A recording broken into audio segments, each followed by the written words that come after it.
The town of Williamsburg, once a nice city, somewhere apparently in Scotland. Now it has many crime waves. Crime has been one of the biggest things in this town.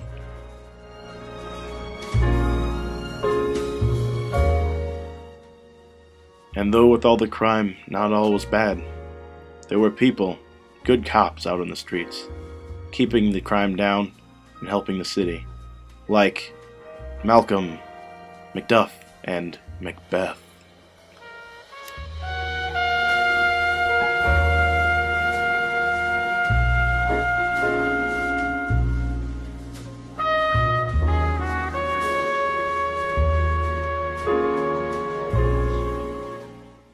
That Macbeth, I remember it as if it was yesterday. How it all went downhill. He seemed like such a noble warrior, but that all changed. Not anyone was too sure of it, but I knew he was not to be trusted.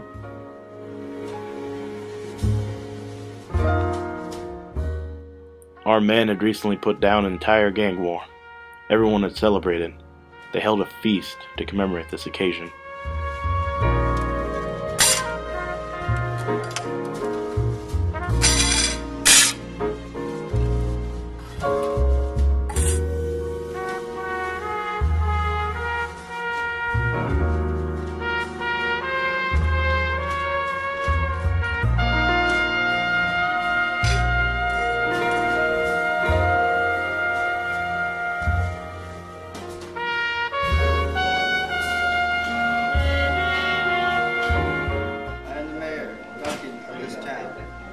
Address me as king. And don't forget our warriors out there, Banquo and Macbeth. And then, furthermore, I would like to address Malcolm as my successor.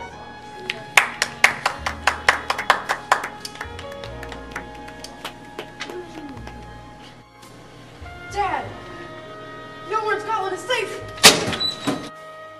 Malcolm had ran. I would have done the same though, had I not been just a little bit stronger. But when I did come up onto the scene, I was disturbed by what I saw. It appeared that perhaps maybe the guards had taken him out, seeing as their knife was right there. He had been stabbed to death, as you could have assumed with the knife. I had to tell everyone. I had to let everyone know what had happened to our king.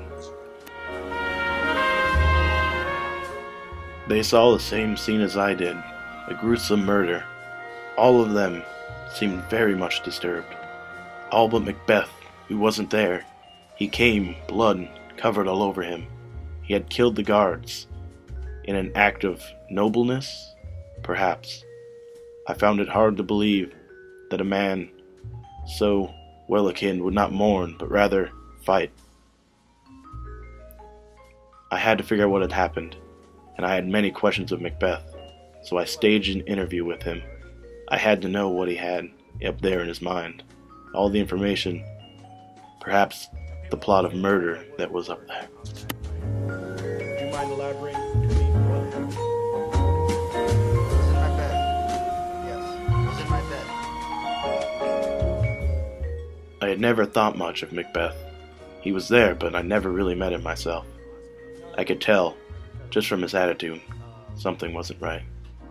He couldn't really maintain eye contact, and he had difficulty speaking. All ideas in my mind that could have said that he hadn't done it were slowly fading. I felt that he had definitely done this. He seemed real excited about what had happened, not necessarily the murder, but his crowning as king, as ruler. The questions went on, and yet still, I had not received many answers. I'd gotten what I'd asked for, but I couldn't be conclusive at that moment. Not as conclusive as I could have been right now, knowing what had happened, knowing the truth. I was semi-oblivious. I needed further evidence. The only way I could get that evidence was by getting another witness, someone who might have also known, or would crack. I brought in Lady Macbeth. She seemed rather cool about the whole deal, putting some of my thoughts to rest about the possibility of murder. How could someone keep such a calm face, I thought.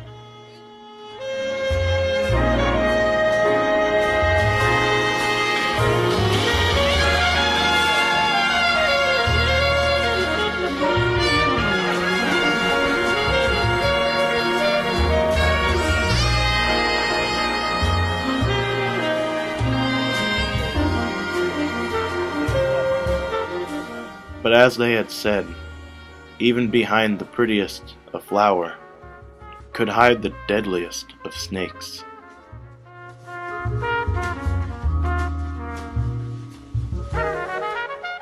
I wasn't sure what to believe, but I knew that if I wanted answers, they were certain I had to get them from possibly the killer himself.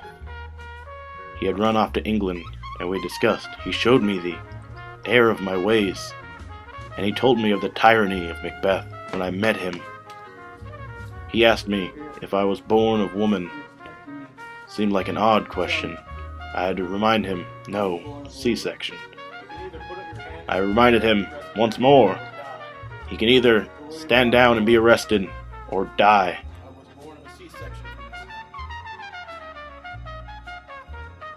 He had chosen.